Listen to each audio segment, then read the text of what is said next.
Hey, we'll see you a little later, girl. All right, so the Seahawks will host their Super Bowl ceremony and their parade today in Seattle.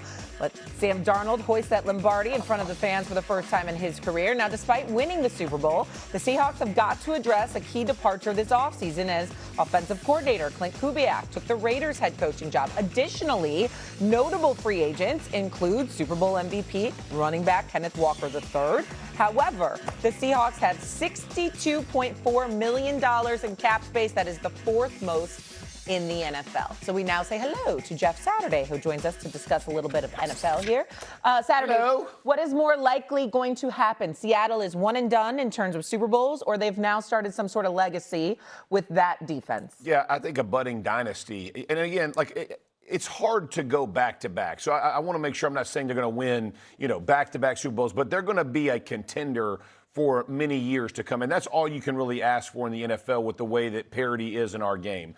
But when you look at what Schneider and this football team has built, and when I think about teams that are dynasty-driven teams, typically they're defensive teams because we can talk about offenses all we want, but defenses ultimately, and we just saw it play out in the Super Bowl. And you saw the Patriots get there based on how good their defense was as well. So when I look at this team, they got a ton of money. They've hit on their picks. They'll have to replace Walker or keep him. I don't see them chasing massive amounts of money for a running back. They have Charbonnet. I know he's injured and he's coming off an injury, but they've kind of planned for it. They have a good offensive line. They got a good quarterback. They got the best receiver in the game or playing like the best receiver in the game. They have good additions on there. I know Shaheed will be up, but they have Kupp who could potentially come back. Good tight ends. And then they have a defense that is fantastic and young. And so, absolutely, I look at this like a dynasty. This to me does not look like a team that's going to fall off a shelf. They look like they're still in the ascending phase as a Super Bowl champion. I didn't realize there was duck hunting in New York. Nice job with the duck hunting. Hey, casual Friday. You know what I mean? I see some hoodies out here. There we go. It ain't Friday. It ain't Friday, my brother. But that's okay. We'll forgive you. Here's the deal. We used to talk about the Patriots in this way too.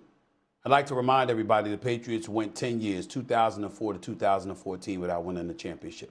And that was with Tom Brady as their quarterback and Bill Belichick as their coach. So, again, to me, dynasties talk shouldn't exist until you got a couple of chips. You don't have to have them back-to-back, but let's say like 2 and 3 years or something like that. I think we got to take that into consideration.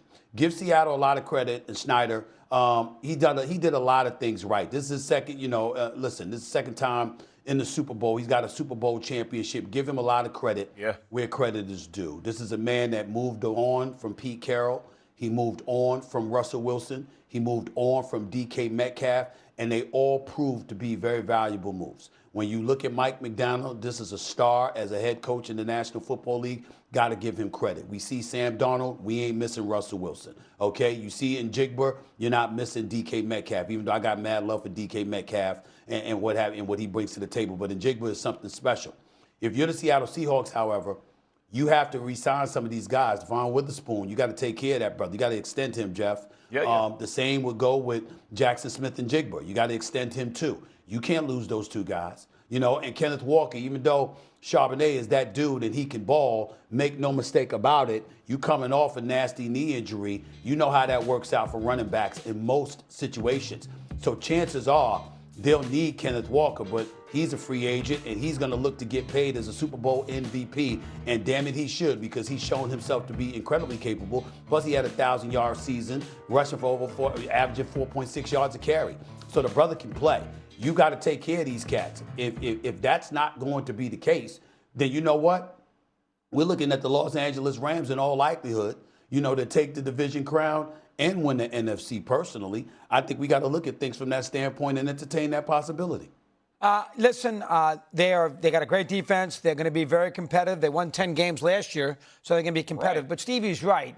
If you're going to talk about a dynasty, you got to win 3 out of 4, like Mahomes. I agree with that. You got to win. The Patriots didn't win, but they were in the mix every year until later on. You got to win 3 out of 4. That's the definition of a dynasty.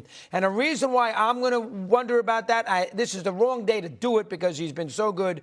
They don't have a franchise, no doubt about it, Hall of Fame quarterback. And most of your teams that are dynasty-oriented, Mahomes, Brady, Bradshaw, Starbuck.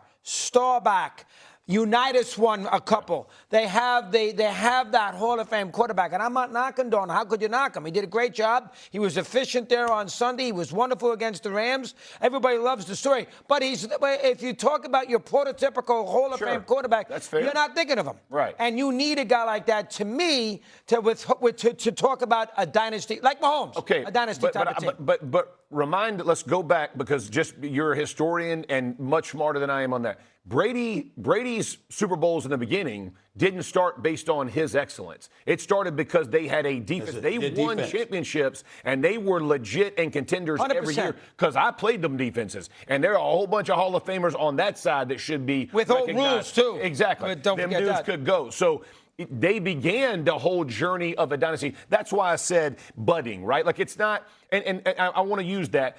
They put themselves in the position. $62 million on the cap, and the cap is going to go up as well. This team is positioned well. They're fourth in the league with money. Okay. And they got this team. Like, so the guys you're talking about, you got to pay. Yeah. You can pay them clearly and lower your cap number. The biggest win for Schneider is Sam Darnold's contract. I mean, they got him on, he is playing at a very reasonable contract for a quarterback.